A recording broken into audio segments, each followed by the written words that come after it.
এক টুকরো পাউরুটি হয়তো আপনার সকালের নাস্তার সবচেয়ে সাধারণ খাবার।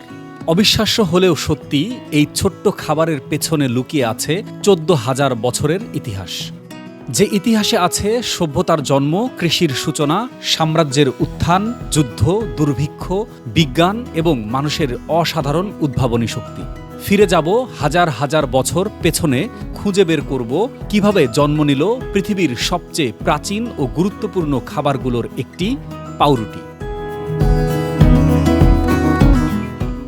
আজ থেকে প্রায় 14,000 বছর আগে পৃথিবীতে তখনও কৃষির জন্ম হয়নি। মানুষ ছিল শিকারী, খাদ্যের জন্য প্রতিদিন নতুন জায়গায় ঘুরে বেড়াত। একদিন কেউ একজন বুনো গমের দানা সংগ্রহ করল। সেগুলো পাথরে গুঁড়ো করে পানির সঙ্গে মিশিয়ে তৈরি করল এক ধরনের পেস্ট। তারপর আগুনের উপর গরম পাথরে সেঁকে নিল সেটি। জন্ম নিল পৃথিবীর প্রথম রুটি। এটি ছিল শক্ত ও মোটা এবং আজকের রুটির মতো মোটেও নরম বা সুস্বাদু ছিল না। কিন্তু মানুষের খাদ্য ইতিহাসে এটাই ছিল এক বিপ্লব।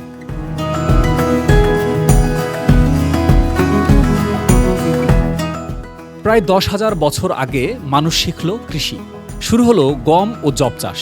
খাবারের নিশ্চয়তা এলো, স্থায়ী বসতি গড়ে উঠল, আর সেই সঙ্গে রুটি হয়ে উঠল প্রতিদিনের খাবার।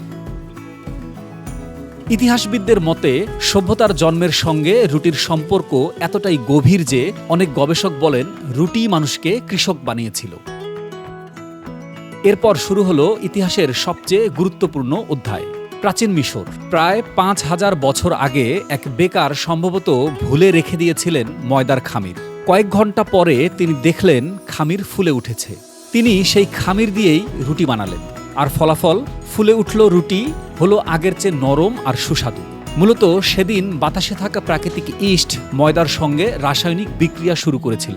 আজ পৃথিবীর প্রায় সব ধরনের পাউরুটির ভিত্তি তৈরি হয়েছিল সেদিনই। এরপর গ্রিকরা রুটিকে বানিয়ে তুলল শিল্প। তারা মধু, জলপাই তেল, বাদাম, মশলা সবকিছু দিয়েই রুটি তৈরি করত। পরে রোমান সাম্রাজ্য রুটিকে নিয়ে গেল অন্য উচ্চতায়, তৈরি করল বিশাল বিশাল বেকারি। প্রতিদিন হাজার হাজার মানুষের জন্য রুটি তৈরি হতে লাগলো। রোমান সৈন্যরা যেখানে যেত সঙ্গে নিয়ে যেত রুটি বানানোর কৌশলও। এভাবেই রুটি ছড়িয়ে পড়ল ইউরোপ জুড়ে। অষ্টাদশ শতাব্দী, শিল্প বিপ্লব পৃথিবী বদলে দিল। ময়দা তৈরি হতে লাগলো যন্ত্রে। বিশাল বিশাল ওভেনে একসঙ্গে হাজার হাজার রুটি তৈরি হতে লাগলো।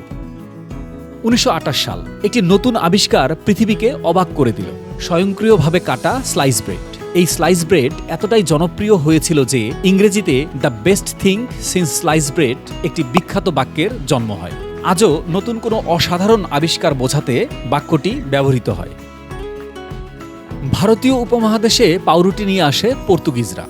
পাও শব্দটি এসেছে পর্তুগিজ শব্দ পাও থেকে, যার অর্থ রুটি বা ব্রেড। তবে তখন উপমহাদেশে আগে থেকেই বিভিন্ন ধরনের দেশীয় রুটি, যেমন চাপাটি, নান বা পরোটা বিদ্যমান ছিল। তাই ইউরোপীয় ধাঁচের নরম ইস্ট দিয়ে ফোলানো বেক করা রুটিকে আলাদা করে চিহ্নিত করার জন্য পাও এর সঙ্গে রুটি শব্দটি যুক্ত হয়। এভাবেই জন্ম নেয় পাউরুটি শব্দটি। পরে ব্রিটিশরা বেকারির প্রসার ঘটায়। কলকাতা, ঢাকা, চট্টগ্রাম, মুম্বাই, ধীরে ধীরে প্রতিটি শহরে গড়ে ওঠে বেকারি, আর পাউরুটি হয়ে ওঠে সকালের নিত্যসঙ্গী। এক টুকরো পাউরুটি হয়তো দেখতে খুব সাধারণ, কিন্তু এর ভেতরে লুকিয়ে আছে হাজার বছরের বিজ্ঞান, সংস্কৃতি, সভ্যতা এবং মানুষের বেঁচে থাকার গল্প। প্রথম আগুনে সেঁকা শক্ত রুটি থেকে আজকের নরম, সুগন্ধি স্লাইস করা পাউরুটি। এই দীর্ঘ যাত্রা প্রমাণ করে মানুষ শুধু খাবার তৈরি করেনি, খাবারও মানুষকে বদলে দিয়েছে। পরের বার যখন আপনি সকালের নাস্তায় একটি পাউরুটির টুকরো হাতে নেবেন, তখন আপনার নিশ্চয়ই মনে হবে আপনি শুধু একটি খাবার খাচ্ছেন না, আপনি স্পর্শ করছেন হাজার বছরের মানব সভ্যতার ইতিহাস। মোহাম্মদ রাফিউজ্জামান, জলেশ্বরী।